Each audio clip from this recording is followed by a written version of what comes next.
If you think that I'm 11 feet tall, close, but not quite. So I, like you, am at a place right now of service. We are in Munson, Massachusetts. I'm with 23 people from St. Andrew Lutheran Church, high school kids mostly, and we are doing some recovery work, service work, after last year's tornadoes.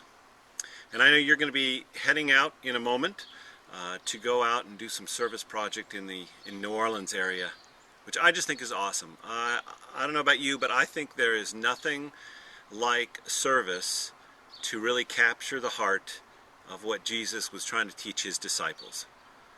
You know, he was doing healings and he was working miracles and he was teaching a new kind of code of living.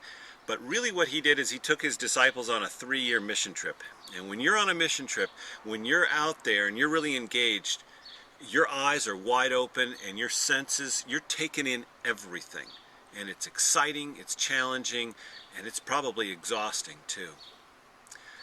This week, I happened to meet a resident I want to tell you about because I think it captures something of the essence of what we in the Lutheran Church are really trying to communicate. Our resident, which is, she has a home here outside of Munson, and although her home was not directly affected by the tornado, she's about 80 years old. She's a single person. She's never been married, never had any children. Her name is Roberta. She goes by Bobby.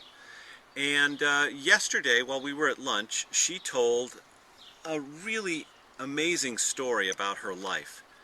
When she was 9 years old, she attended the Barnum and Bailey Circus with her 5-year-old brother, her sister, her mother, and her aunt. Now, that was in 1944. Now, I didn't know this, but anybody that grew up in the Hartford area remembers that the Barnum and Bailey Circus in 1944, there was a tent in that circus that caught on fire and it burned to the ground and it killed hundreds of people. And Bobby is one of the few survivors. She, at the age of 9, crawled out of that tent along with her 5-year-old brother. And she lost her mother, she lost her aunt, and she lost her sister in that fire. Now, she's lived with that her whole life. But here's the amazing part of the story. She grew up in a tradition, Christian tradition, that taught a lot of judgment and taught a rather harsh perspective on God.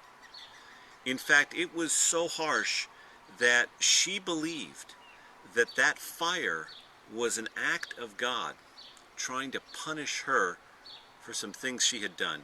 Things that are just normal things that you and I as kids do and think.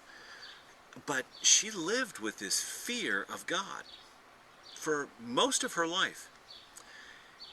For 60 years, from the age of 9 to when she was 69.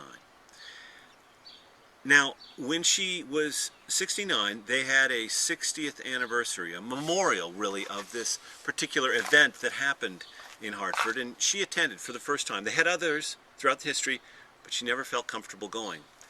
And she attended. And during the course of this memorial service, she heard a pastor.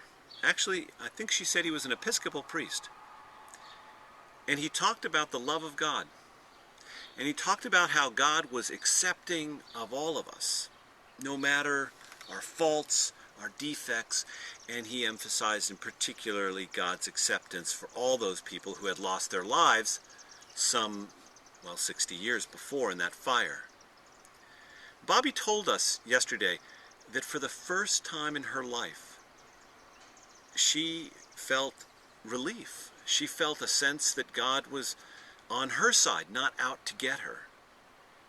Now, I heard this story and I was sitting around with 5 or 6 of our high school kids and I was just stunned. How can you imagine going 60 years of your life thinking back to a tragic event in which you lost your mother, your sister, your aunt, an event that shapes your whole life, She never really wanted to go into public places after that. She definitely didn't want to go into tents or the circus. But she lived with this burden. But 60 years later, she had an opportunity to hear that God is on her side. To me, that's what we're all about. And then what we were doing, working on her house, was just another incarnational moment. In other words, we were there to help re-emphasize that message she had heard several years ago. We were the hands, and we were the feet of God. And that's what you're going to do. You're going to go out into this community. You're going to engage in some service, or perhaps you've already done it today. I wish I was with you because I love service projects, and I want to be there the next time that you guys go. You're going to do a great thing, and do not underestimate the impact you will have. You think you're just clearing a vacant lot or painting a house or fixing a porch or something like that. You're doing more than that. You are a reminder to the people you serve that God is a real and living being and is shining through you. You go out there, you go get them, and have a great day.